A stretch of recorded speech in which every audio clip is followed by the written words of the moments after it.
Hello. Look closely at this image. King Charles, alone, signing the decision described as being about the survival and integrity of the crown. He has just revoked Meghan Markle's indefinite leave to remain, ILR, in the United Kingdom. But as we witness that cold, definitive image, a greater question echoes in the minds of millions of royal watchers, especially our core U.S. audience aged 50 to 80.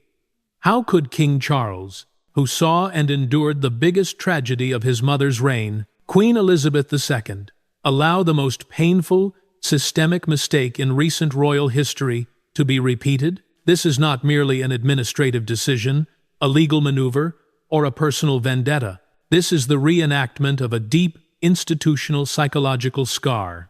The biggest mistake the palace machine ever made was not divorce or financial scandals. It was the failure to understand and protect compassion, the single element that made Princess Diana immortal in the public eye.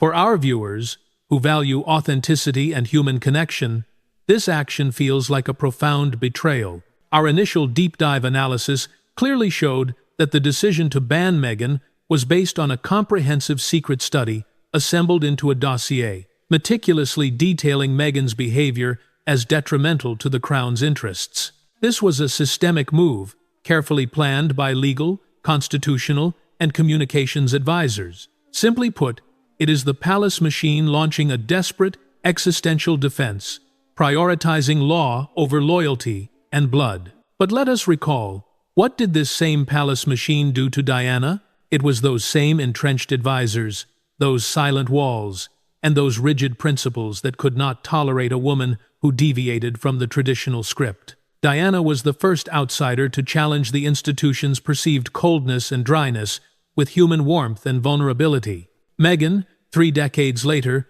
brought a similar warmth and confrontational directness, a warmth expressed through her American candor. Through speaking about mental health and racial insensitivity topics, the conservative palace has always viewed as divisive poison. King Charles's agreement to revoke Meghan's residency, instead of seeking mercy and private resolution as tradition might dictate, cemented an undeniable truth.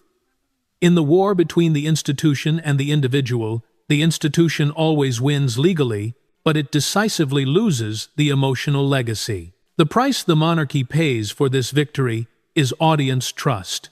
Diana taught the world the most expensive lesson. You can win the legal and media battle, but you will lose the court of public opinion when you lack compassion. By revoking Meghan's residency, the institution unwittingly transformed her from a woman criticized for monetizing familial anguish into the new victim of royal cruelty and entrenched conservatism. This is the repetition of a historical tragedy. It strikes directly at the audience's emotional trigger, the fear of being crushed and discarded by a vast, cold power system. Charles failed to learn the most vital lesson. Survival is not just about rules. It is about the heart. This decision is not a de-escalation. It is throwing fuel onto the fire, an unambiguous declaration of an irreconcilable split between two worlds. The answer lies deep within the silent walls of the palace, where the comprehensive secret dossier on Meghan was compiled. This dossier was not a typical moral or legal indictment. It was a ruthless power risk assessment designed to neutralize an existential threat. Meghan's true danger was never her desire for wealth or fame. The core threat, and this is what Diana once embodied, was her ability to challenge and completely bypass the palace's narrative control. Diana did this covertly, through calculated leaks and using the British press as a back channel. But Meghan, she arrived wielding a far more potent tool, the language of American authenticity, mental health, advocacy, and transparency. Look at the psychology of power here. The monarchy is built on the principle of restraint, stoicism, and sacred secrecy. When a member, especially a powerful, articulate woman, stands up and speaks publicly about depression, suicidal thoughts, or systemic racism, right at the heart of the institution, it is not just disobedience, it is the destruction of the institution's spiritual authority. The palace machine cannot process sincerity. It only has one reactive script: isolation and exclusion. The Diana-Meghan parallel is chillingly precise. Media isolation. The palace cut off official media support, forcing both Diana and Meghan to seek outside voices, instantly branding them as media manipulators. Psychological warfare. Internal leaks to the supportive press focused on portraying them as difficult, unstable, or overly demanding. The goal was to destroy public trust in their authenticity. Stripping status, rights. With Diana, it was the removal of her HRH status after the divorce. With Meghan, it was the revocation of indefinite leave to remain, a symbolic yet brutal act, sending a clear message: you do not belong here, not even legally. The nature of the biggest mistake King Charles repeated is this: he and his advisors viewed Meghan's emotional connection with the public as a weapon to be neutralized, rather than an asset to be utilized. By signing the Order of Exclusion, Charles confirmed that, for the palace, control will always be prioritized over connection. They are willing to pay the price in public sentiment, and even in family ties, just to protect the fortress walls of the institution. This was not the act of a father or a grandfather. It was the cold calculation of a monarch prioritizing the survival of the crown above all else. They believed they could win this battle legally, but they have unwittingly created a new martyr, a woman crushed by a vast and unforgiving power system. The dossier was clear. The response was tragic. The core of the palace's blunder was their belief that financial and legal severance could translate into narrative control. The revocation of Meghan's indefinite leave to remain, following the withdrawal of royal patronages and security, was intended as a definitive statement: you are cut off. But this strategic maneuver, executed by King Charles under the guidance of the institution, fundamentally misunderstood the post-Diana landscape. Diana was stripped of her HRH status in 1996, yet this only amplified her public profile, turning her into the Queen of Hearts, operating outside the palace walls, but commanding vastly greater moral authority. Charles's repetition of this tactic with Meghan has yielded the exact same result, but amplified by the internet. The palace sought to enforce the classic royal mandate: silence is dignity. Yet, in the 21st century, silence reads as guilt, weakness, or outright cruelty. By formally cutting the final legal ties, Charles effectively gave Harry and Meghan the ultimate leverage: freedom from the crown's control. The monarchy's advisors, steeped in decades of tradition, failed to recognize that the Sussexes' commercial success, the multi-million-dollar deals with Netflix and Spotify, was fueled directly by the conflict with the palace. Every punitive action taken by the institution, every leaked rumor, every denial of security, and now, the residency ban becomes a crucial chapter in the Sussexes' marketable narrative. The palace hoped to starve the Megxit machine. Instead, they became its primary content supplier. This financial separation highlights the deeper philosophical schism. The palace defines loyalty through dependence and adherence to unspoken rules. Harry and Meghan define integrity through autonomy and transparency. When Charles signed that paper, he unintentionally handed the Sussexes their most valuable asset: the undisputed status of being systemic victims. This resonates deeply with our audience, the American public, who instinctively side with the underdog fighting the powerful institution. The core vulnerability Charles exposed is this: the crown is inherently weak against financial and narrative independence. When a family member can stand completely outside the system and yet hold its secrets and command global attention, the structure of the monarchy is challenged at its base. They tried to impose a physical border control, the ILR, revocation, on an emotional, digital, borderless dispute. They lost the battle for the narrative the moment they prioritized legal control over family unity and public compassion. The tragic irony is complete. Charles, who fought to protect Diana's memory, is now using the exact same playbook that once destroyed her. We have dissected how the palace used the secret dossier to legally exclude Meghan, effectively transforming her into a systemic victim and providing content for the Sussexes' commercial machine. But now, we must look at the deepest, most profound consequence. King Charles's action has shattered the Diana covenant, the unspoken promise that the institution would become more humane and compassionate, following the 1997 tragedy. The death of Diana forced Queen Elizabeth II to perform an unprecedented act of emotional diplomacy, publicly demonstrating empathy to save the crown from moral collapse. That was an unwritten pact. The monarchy would trade its emotional coldness for its very existence. The decision to revoke Meghan's indefinite leave to remain, ILR, a cold, unforgiving legal maneuver, tears that covenant apart. It sends a stark message to younger audiences and the global public. The palace remains a rigid, unyielding machine, ready to discard individuals to protect its structure. This is especially disastrous in a modern social context where the public, particularly the socially conscious or woke generations, prioritize transparency, diversity, and genuine compassion. And this is where the repetition of the tragedy pivots onto Prince William. William witnessed his own mother being systematically isolated, labeled unstable by the very advisors who are now guiding his father.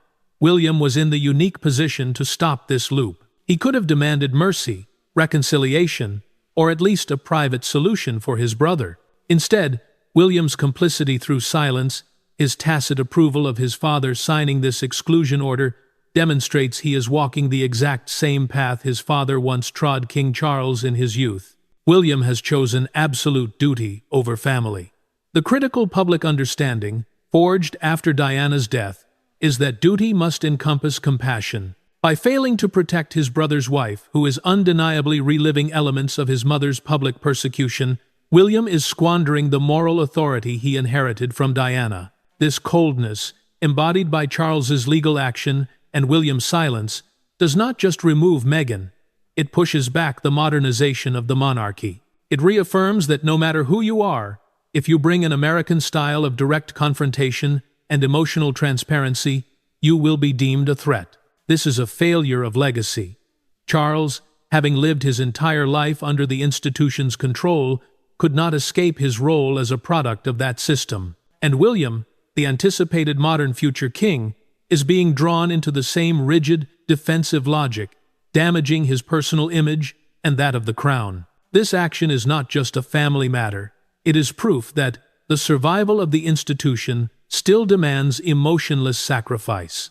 And the victim of that sacrifice, once again, is a woman beloved by the public. To truly understand King Charles's decision to ban Meghan, we must move beyond the immediate family drama and look at the monarchy's oldest, most profound institutional fear. We must look back to 1936, to the ghost of Wallis Simpson, the American woman whose influence on Edward VIII led to an abdication crisis, remains the blueprint for the Crown's paranoia regarding American intervention and cultural disruption. The historical context is everything.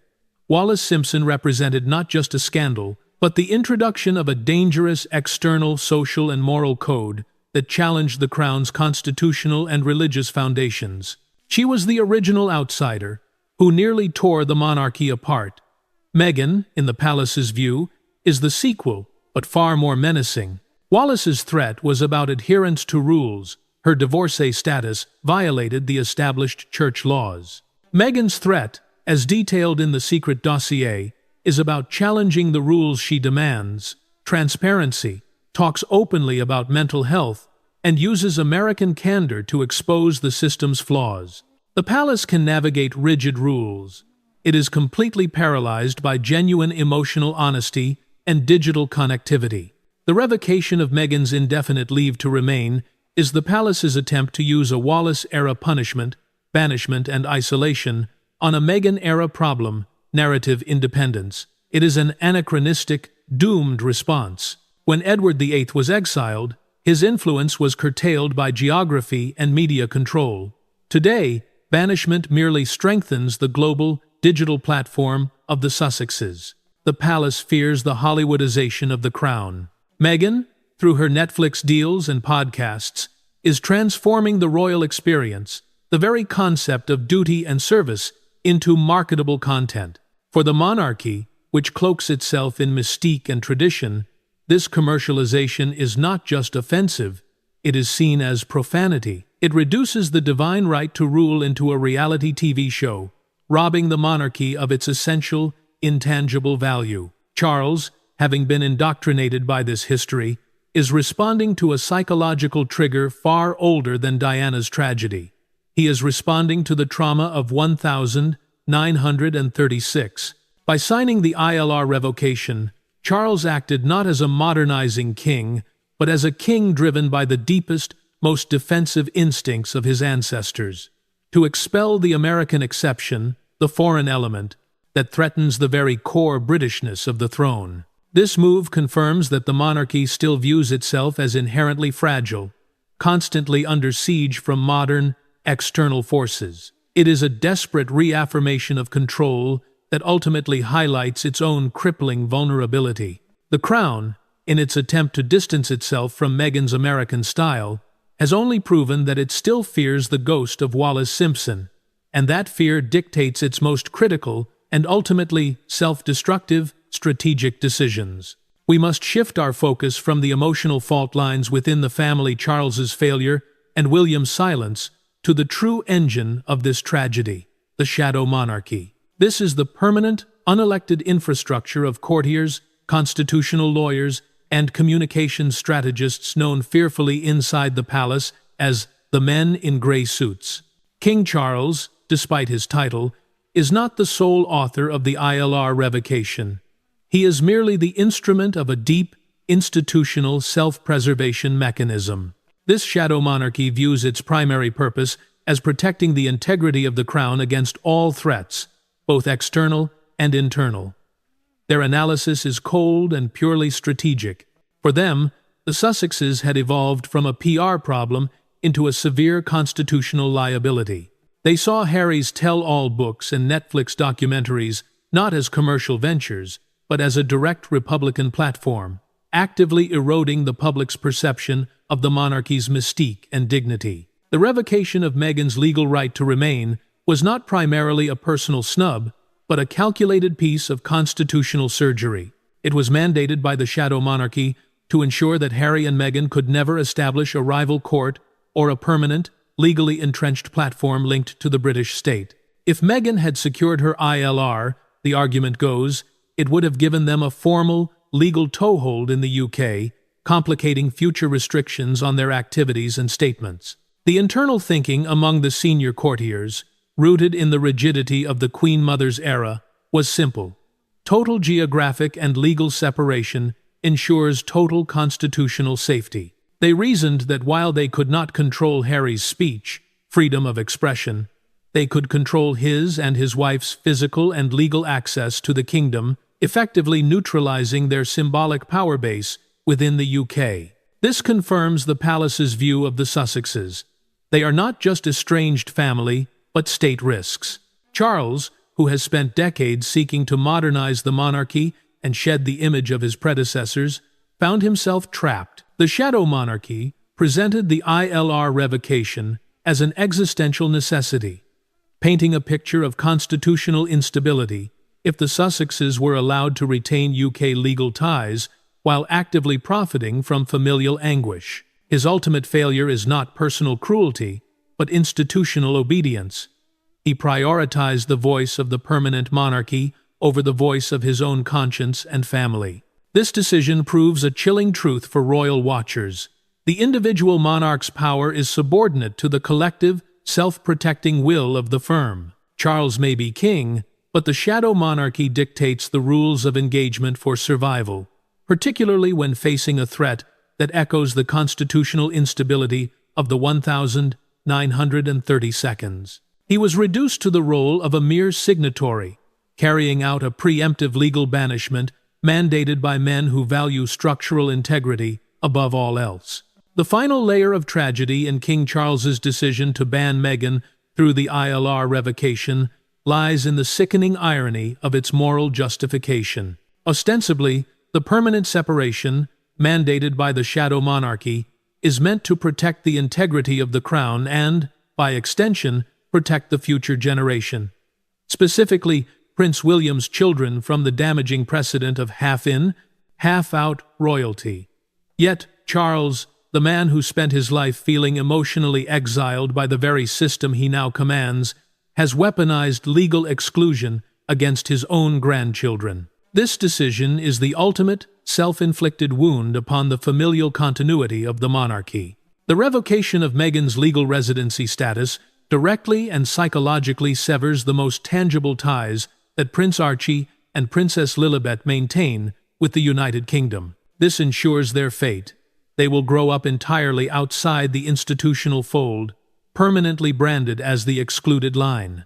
The moral irony is breathtaking. Charles, who openly discussed how he longed for his own children to be protected from the palace rigidity and the ruthless media machine that destroyed Diana, is now inflicting the same legal and emotional wound of banishment on his grandchildren.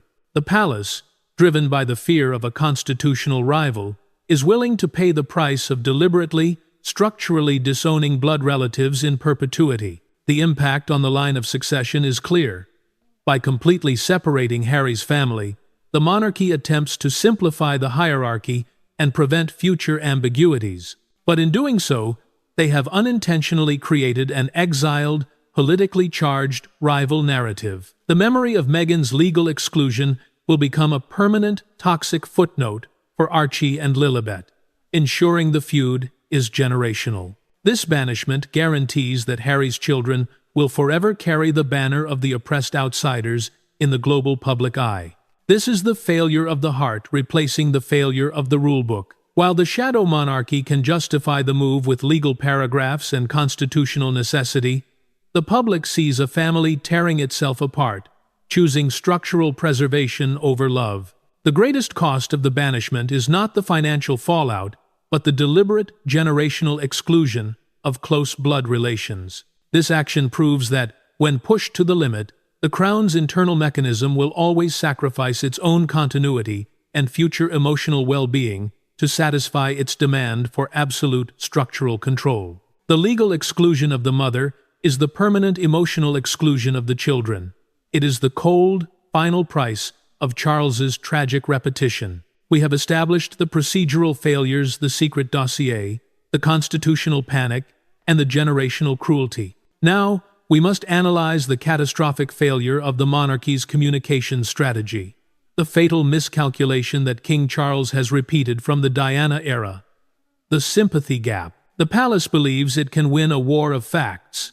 The Sussexes are winning a war of feelings. In the post-Diana world, the royal family can never successfully be seen as the cold, heartless antagonist. Diana taught the world that the palace's traditional shield silence and stoicism is actually its greatest vulnerability. Whenever the monarchy deploys a punitive, legalistic measure against a vulnerable individual, global public sentiment shifts immediately to the individual. The decision to revoke Meghan's indefinite leave to remain, ILR, is the ultimate example of this institutional blindness. For the shadow monarchy, this was a necessary legal maneuver to assert control. For the global public, it was the final, devastating scene in the narrative, the powerful king, rejecting his son's wife and banishing her from the kingdom on a technicality. This move has a perfect parallel in the late 1992, when Diana used the media to convey her pain. The palace responded with stiff denials and anonymous leaks, suggesting she was unstable. When Meghan used her platform to speak of suicidal thoughts and racism, the palace responded with legal action and administrative bans. The methodology is identical. Demonize the truth-teller rather than address the uncomfortable truth. The key miscalculation here is the weaponization of sympathy. The moment Charles signed the revocation, he legitimized Meghan's central claim of victimization. The palace failed to understand that their action was not a deterrent.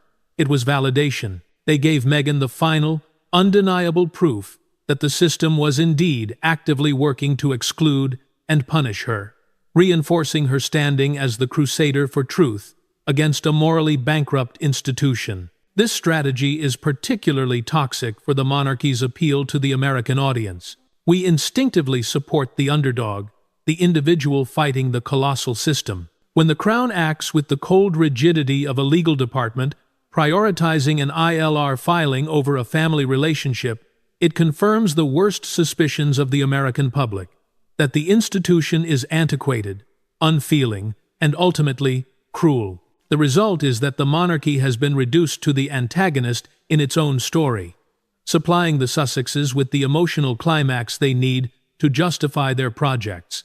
Charles has confirmed that the institutional fear of narrative independence is so deep that it will destroy familial bonds and invite global condemnation, all to maintain an illusion of control that only further highlights its inability to connect emotionally with the modern world.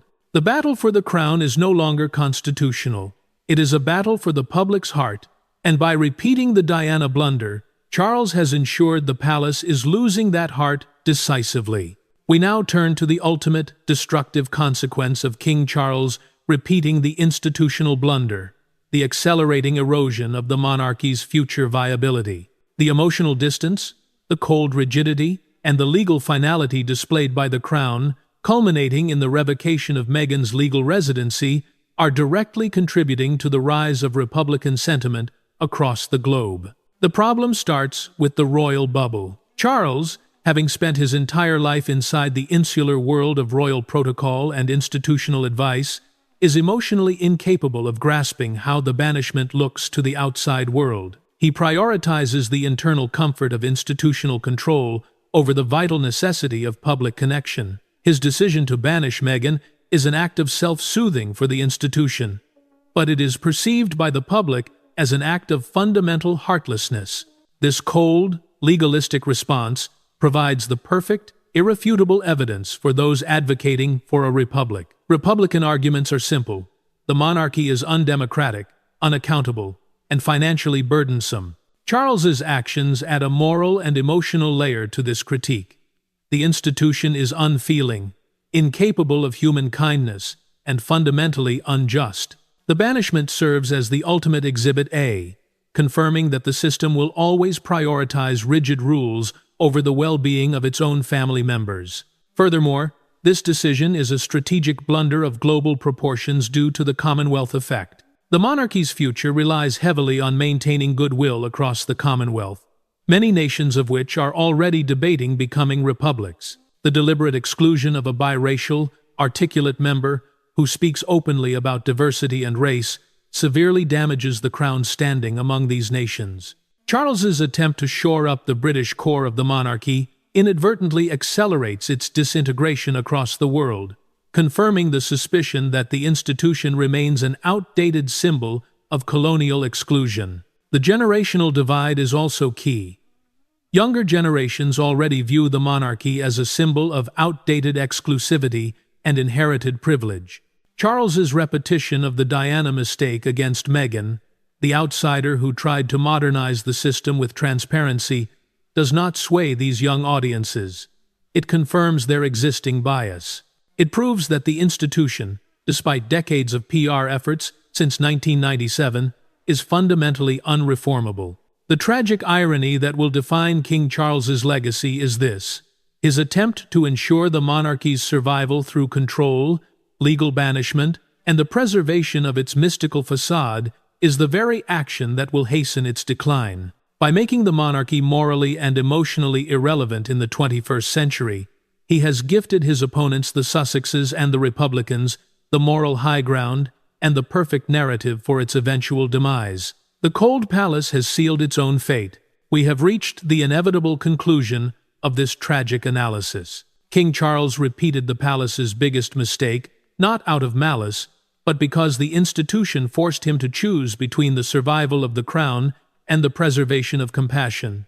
And he chose the crown every time. The ILR revocation of Meghan Markle is the perfect encapsulation of the monarchy's ultimate paradox. The actions taken to secure its survival through control are precisely what guarantee its demise through emotional and moral irrelevance. The core mistake, which began with Diana and was fatally repeated with Meghan, is the inability to distinguish between institutional integrity, moral strength, and public trust, and institutional protocol, structural rigidity, and legal rules. The monarchy consistently prioritized the latter. The shadow monarchy successfully convinced Charles that the legal banishment was essential to protect the physical boundaries of the kingdom and silence the narrative threat, but they failed to account for the catastrophic PR cost. the legal banishment failed in its intended goal. It did not silence Harry and Meghan.